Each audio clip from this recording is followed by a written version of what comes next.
Yeah, we back. Now, in today's video, I'm going to be reacting to a piece of content that a subscriber had sent to me in my email. And I don't know who the gentleman is who made the video. I don't know if he's famous or if he's just some random dude, some on TikTok or whatever. But in the video, he said that if you are a black man and you date outside the race, now he explained himself in more graphic detail. You know, I'll let him take the stage and do the honors. But in so many words, he basically said that yes, if you are a black man who dates outside the race, then you are in fact weak. Now, please, brothers, do not get triggered. Don't jump into the comment section before watching the whole video. Some of y'all got a habit of doing that. Y'all be jumping straight into the comments. Y'all ain't even watched the video yet. Y'all ain't even heard my commentary. Y'all ain't even heard the clip, and y'all jumping into the comment section with the paragraph. So listen, pump your brakes.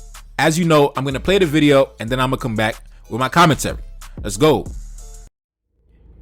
One of the weakest excuses I ever heard from a black man saying why he date outside the race, why he date white women and other race of women, is that some black men say black women have attitudes.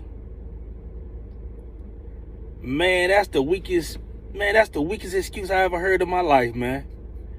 Cause black women got attitude. Man, come on, man. Y'all, man, come on. I know black men ain't got that goddamn weak. Cause a black woman got attitude. Yeah, some black women do got attitude.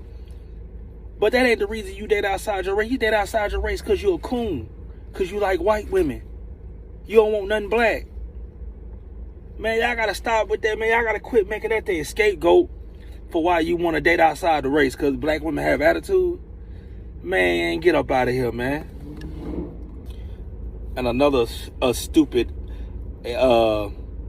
saying that I hear from black men. I done heard this plenty of times from black men. Black men be saying, well, I don't really date white women, but I just be sexing them. You know what I'm saying? I'm gonna do them like how they did our people back in the day. Man, listen here, man. That ain't getting back at the white man, old stupid ass nigga. That ain't getting back at the white man because you just want to have sex with a white woman. That ain't getting back at the white man. Well, huh? That don't even make no sense. All right, we back. Now listen, brothers, I don't got a dog in the fight, man. Y'all already know how I'm coming. I don't got a dog in the fight, but you already know I am going to correct him though. Now, I do agree with him on one thing. Y'all boys who be saying stuff like, oh yeah, I'm going to get back. I'm gonna get revenge for their ancestors. And the way you're gonna get back at the ancestors is by making a white woman come 3-4 times. I don't think that's revenge for their ancestors, man. I don't think going in the bedroom with a white woman and, you know, putting the pleasure down, I don't think that's revenge for their ancestors. You know, me personally, I always thought that revenge for their ancestors would be about establishing economic and political power that our people can enjoy. I didn't think revenge for their ancestors would just be, you know, having intimate relations with Europeans. I don't know how that's revenge for the ancestors, but it is what it is, man. Some of y'all gotta stop saying that. I do agree with him on that one point, but we gotta call out the hypocrisy on his end. We gotta call out the hypocrisy because in my opinion, it's gone on far too long. And this is a brand of hypocrisy that you would see perpetuated by guys such as Dr. Umar Johnson, right? If this brother was in front of me right now, the first thing I would ask him is, do you bring that same energy to black women who be running around with the Europeans? And I guarantee you, he doesn't. I guarantee you, he ain't never went to no black woman and said, you are a COON because you date white men. Oh, you can't handle black men. You weak. I guarantee he ain't never went to no black woman and said that. Put that on my mom. Put that on every ancestor I got. He ain't never went to no black woman and brought this same fire over to a black woman. Even though black women say the same nonsense, black women say the same thing. Oh yeah, when I get a white man, I'm gonna make him pay. I'm gonna pay my bills, reparations. Yeah, we getting revenge for their ancestors. Yeah, having sex with white men. Yeah, listen, black women say the same goofy nonsense, talking about we gonna get revenge for their ancestors by having sex with white people. So it's not something that's only perpetuated by black men, but you only see this heat being brought to black men. Now keep in mind, like I said, brothers, I don't got a dog in the fight. I already told y'all, the only woman I'm gonna marry is a black woman. But I cannot allow the hypocrisy to go on any longer, man. I cannot allow this hypocrisy. Another observation that we gotta make: when a white man smashes a black woman, do other white men tell him that he's weak? Do other white men tell him that he can't handle a white woman? Do other white men try to shame him if he tries to smash a black woman off a dating app? Or do they just laugh about it and keep it moving? Do white men try to insult other white men because they smashed and dashed on a black woman? I don't think so.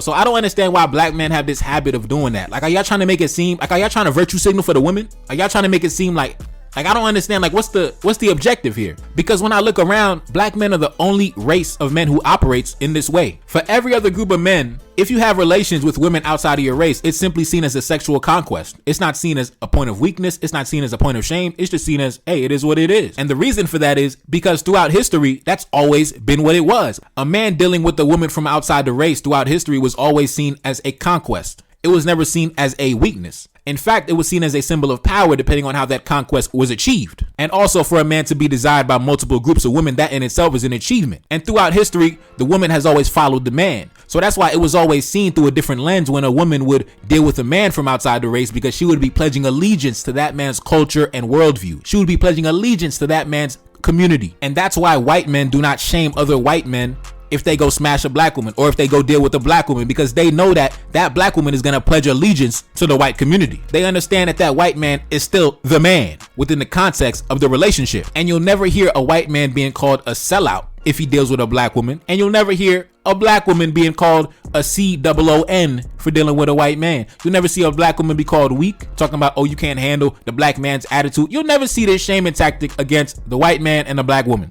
But for some reason, this shaming tactic is always levied against the black man and the white woman. And part of this has historical context, because throughout history, especially the history of the United States, the relations between black men and white women have always been vilified, demonized, and seen as something that is taboo by the society. Whereas the relationship between the white man and the black woman was always accepted. And for the majority of time throughout the United States history, that was the number one interracial pairing up until recently, where now it's like the white man and the Asians and things like that. It was never taboo, at least in American society, for a white man to deal with a black woman. That was accepted. That was Loving versus Virginia. Malcolm X would talk about how the white boys would come into the black cities, the black towns, and come snatch up the black woman and go disappear into the night. Those relations were never shamed or demonized by the society. They were accepted. They were expected. Whereas the black man was not only demonized, but in some cases, he lost his life. And as we know, in certain instances, the white woman also was excluded from her community. So now, up until the present day, that same kind of dynamic has continued, where when people see the black man and the white woman, immediately people jump to arms. Immediately people get outraged. Immediately people got a whole lot to say. But when it comes to the white man and the black woman, people just kind of fall back. People are respectful when it comes to that. People are just conditioned to respect that and not have too much to say. Nobody's gonna call the white man weak. Nobody's gonna call the black woman a sellout. None of that. In fact, it's so accepted that when a black woman runs into me and I tell her that I don't really deal with black women who have a history of dealing with white men, sometimes they look at me crazy. Sometimes they be like, what? They think I'm the one bugging. They think my standards are way too high, because the society has conditioned them to see that the white man and the black woman interracial pairing is more accepted and less taboo, that when they run into a black man with my worldview who doesn't subscribe to the doctrine of society, they get blown away. They get caught by surprise. But I guarantee if I had the same speech as this guy, if I was like, oh, black men, y'all weak. Them black men that deal with white girls, they weak. I guarantee the black woman will be clapping it up for me. They'll be like, oh, yes, brother. Facts, facts, facts. But then when I say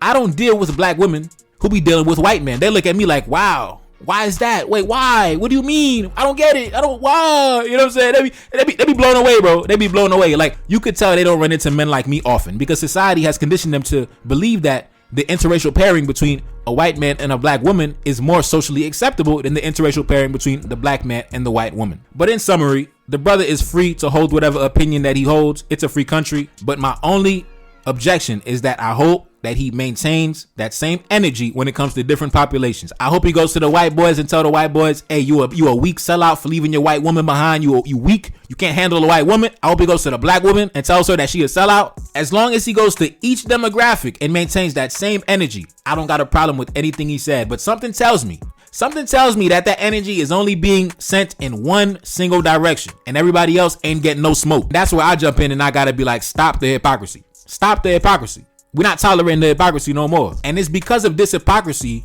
that there's a phenomenon going on in the streets. I call it the pro-black swirlers, the dashiki divestors, right? They're pro-black, right? They say, I'm down for the community. Yeah, I'm down for the black people. But they be running around with the white boys. They be on the dating apps getting ran through by the white boys. But it goes unnoticed because this hypocrisy is maintained by society. Nobody calls out each demographic equally. It's only one demographic getting the smoke. One demographic. Only black men getting the smoke when it comes to interracial relationships. Meanwhile, black women, they flying under the cover. They flying under the radar. So if the black man is a sellout, then the black woman is a sellout. And also the white man is a sellout.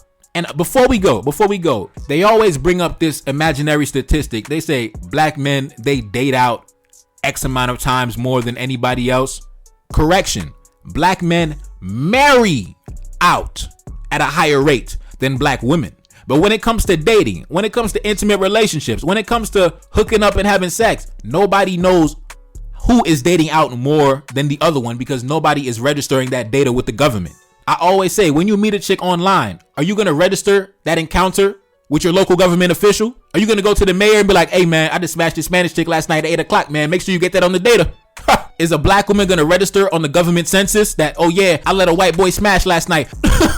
Of course not. Nobody is registering or measuring who is dating who is dating what. That is not the reality of life. The only thing that gets measured is the marriage statistics because, of course, that gets registered with the government. So nobody knows who is dating out more. That is just some random statistic that they throw out there. And the only reason that statistic is constantly thrown out is to protect the interracial pairing of white men and black women. Because whenever you call it out, they say, well, black men are dating out X times more than everybody else. But then when you ask them, where did they get those numbers on who black men are dating? Because remember, dating is just hooking up, meeting new chicks, having fun. So who is measuring the race and the ethnicity of the women that black men are dating?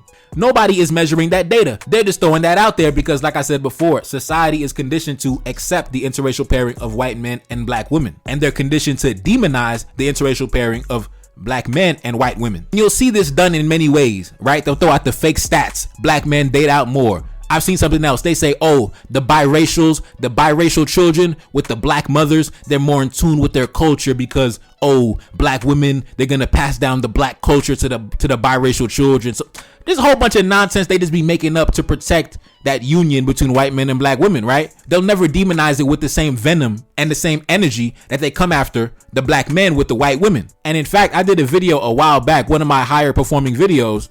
A lady went on TikTok and said that same exact thing. She explained how biracial children with black mothers are more in tune with the black culture. But you know, I don't believe in none of that because you're not going to tell me that a woman who goes to sleep and wakes up next to a white man is somehow in tune with the black culture and her biracial kids are going to be like these revolutionary young Fred Hamptons with a white father. Man, stop that bullshit.